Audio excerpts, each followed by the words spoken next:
Hey, what's up guys? Taylor with AirStryk, and I just wanted to cover something and to remind you guys that gun safety is important. Now, before you get all sad and down or I push people away, I want you to understand and make sure that you have the mindset that is proper on this, and that's that safety is important because safety helps the fun keep going.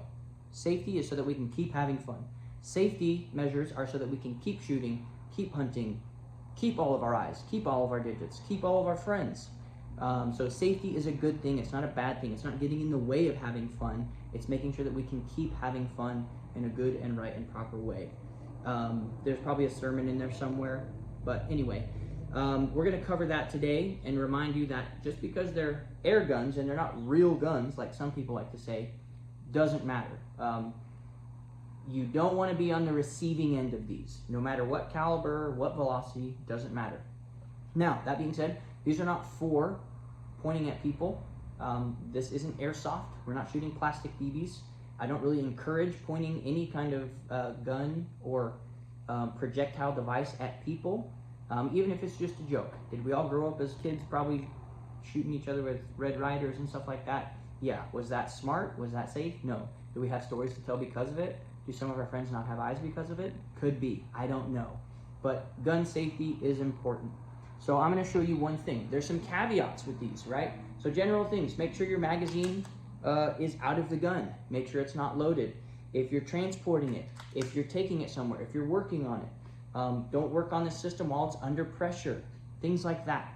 So just know your platform. There's so many nuances and caveats and things like that to every single platform, but I'm just going to cover the basics, okay? And we want to make sure here at AirStryk, we are advocating for safe working environments if you're working on the guns, safe shooting environments, and that goes for hunting and target practice and pest control as well. Make sure you have a good, safe backstop. If you got questions on how to do that or what you should be looking for, best practices, reach out. Heck, we might even make a video series on it.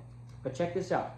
This is a raw mini, the Rapid Airworks HM1000X.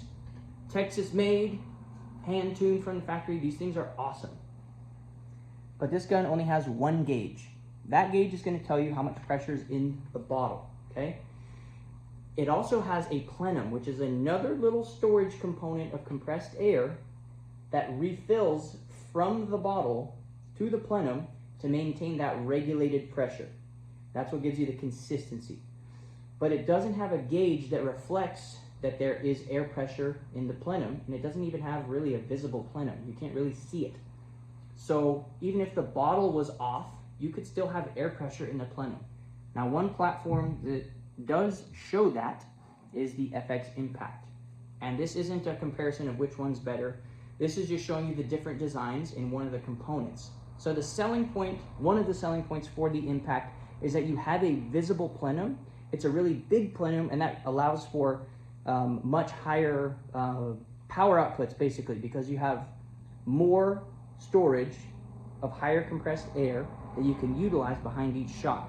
So a really big plenum is a good thing for power or even consistency. But this also has a gauge that's going to tell you that there's pressure in the plenum. So just to show you, if I wanted to work on this gun or whatever, I was transporting it, I was cleaning the barrel, whatever you're doing, you don't have to take the bottle off to take the barrel off. You can take the barrel off of these, but again, general gun safety, I want to make sure there's no magazine in there. I want to make sure that the gun is unloaded. I want to make sure it's decocked. And because there's no way to eject a cartridge or a round like you have on a bolt action that would, if I rack this bolt, a round pops out, and if I index it, it's going to push another one in. Or same thing with like a pistol. I can pull the slide back on the pistol and make sure that I don't have a round in the chamber. I can't do that with an air gun without taking the barrel off of the system. And that's not always the best way or the best practice or the most realistic to do in a certain situation. But we always recommend safety first, okay? So I can decock the rifle and I can make sure that nothing's in there. I don't have a round in the chamber, no magazine. I don't have the gun loaded. I can put it on safe now. Now there's no way for this gun to fire. I decocked it. And even if I do pull this trigger, the gun's pointed in a safe direction where if there was a round in there and it flings out of there at Mach 9, it's not going to damage or hurt anything or anyone.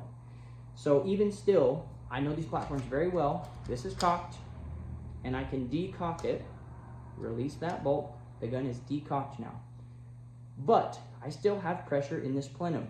So if I'm practicing all my good habits, it's also just a series of fail-safes to make sure that if something slipped your mind, you've already set yourself up for success. So that's another good mindset to have around safety, is it's a set of procedures to make sure that you have multiple fail-safes in place. That's why even if you pointed a loaded, fully charged gun and you were gonna rack the bolt and you accidentally pulled the trigger, if you had your first thing, muzzle control, point this in a direction that is safe and not gonna cause harm, that makes sure that even if you broke all the other rules, you still are not gonna cause any damage or harm to something that you didn't want to or didn't intend to. Now, every step you take along that just makes it even harder and harder to do. It's kind of like blockchain technology a little bit, if you're a crypto nerd. The more steps you put in place, the harder it is for anything bad to happen. So now, this gun still has pressure in the plenum. I'm going to show you. I'm going to cock it, pull the trigger.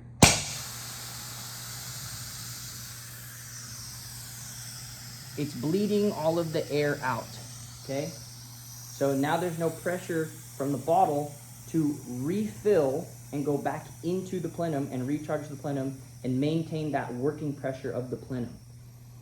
But it still had compressed air, and if there were a round in there, it would have fired out as I pulled the trigger. So now I can be sure this gauge for the plenum reads 0, this gauge reads 0, the bottle's not attached. I shouldn't have any air. There's no possible way for compressed air to be stored and then fired out the end of the muzzle. All you're hearing is the hammer hitting the valve, and there's no air behind the valve. There's no compressed air behind the valve. So this is an empty platform. It's clear, but I'm still practicing good safety. I don't have a loaded magazine in there, anything like that. Now, not every gun has a removable magazine. So for something like the GK1, which this is mine here, I've got set up in a carbine configuration. This magazine is fixed in place. It does not leave the gun. I cannot take it out. I can rotate it and index it by hand if I release the magazine catch lever here. Otherwise, it stays fixed. If I want to shoot it, this has to be closed. But if I wanted to clear the magazine, or let's say I only shot a few rounds. This is a 19-round magazine. I only shot a couple rounds, and I'm transporting it. If you don't have a way to release all of the projectiles from in there, which these little loading gates make it super easy, by the way. You can get those here, or you can go to Huben 3D Parts and pick them up there, either way. If you don't have a way to poke like a little Allen key or something in there to eject each of the rounds, if you're trying to do your due diligence to make sure this magazine is clear, you rotate it all 19 rounds, or however many rounds. Heck, do it twice, do it 6 times. Make sure that sucker is clear. Now, double check, and there's nothing wrong with shooting off a round into the dirt. Find a safe direction. I got a safe backstop this way. I'm gonna put the gun on fire, and I've already checked to make sure this magazine system is clear. There's nothing in there. Or is there? Look at that. There's a pellet. 1 pellet left in there.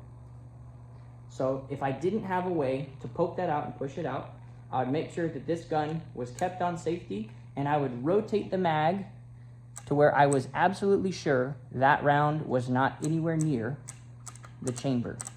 So right now it's 1, 2, 3, 4. That round is in line with the chamber right now. I've only got 1 in there, so I'm gonna spin it until I can see it on this other side. And I know that all other 18 chambers of this fixed magazine don't have anything in there. I'm gonna close this, put it on safe. I can fire. Nothing comes out. Put the gun back on safe. I know there's nothing in the way. Now, if I can clear that round, I will clear that round if I have the tools, which I have here, but for the demonstration, that's how you would kind of check to make sure this platform, something with a magazine that doesn't come out of the gun, would be safe for transport.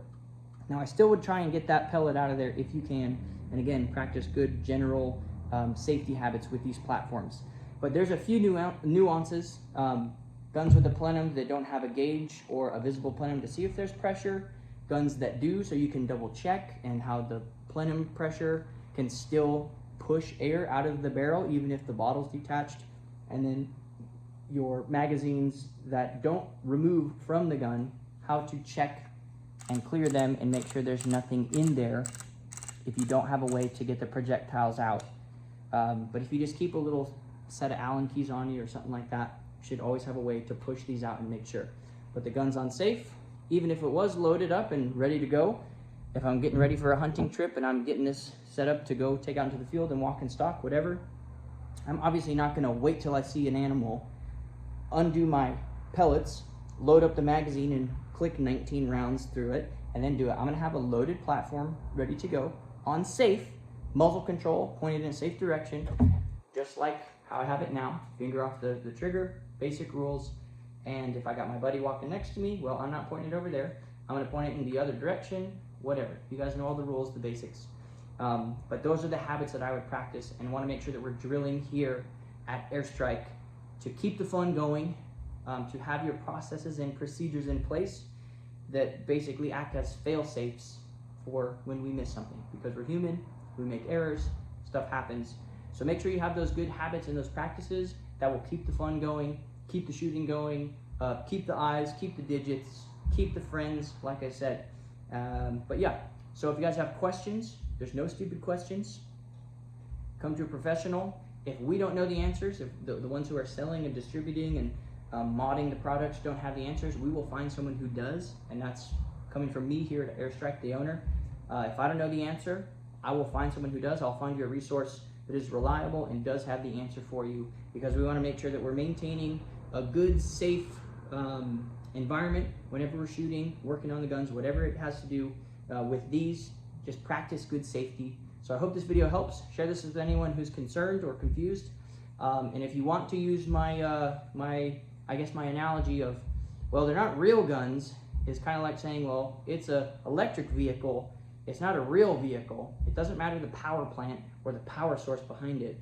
If a Cybertruck hits you, or if a Toyota Tundra hits you and they're going 90 miles an hour, doesn't matter that one's battery powered and one's gas powered.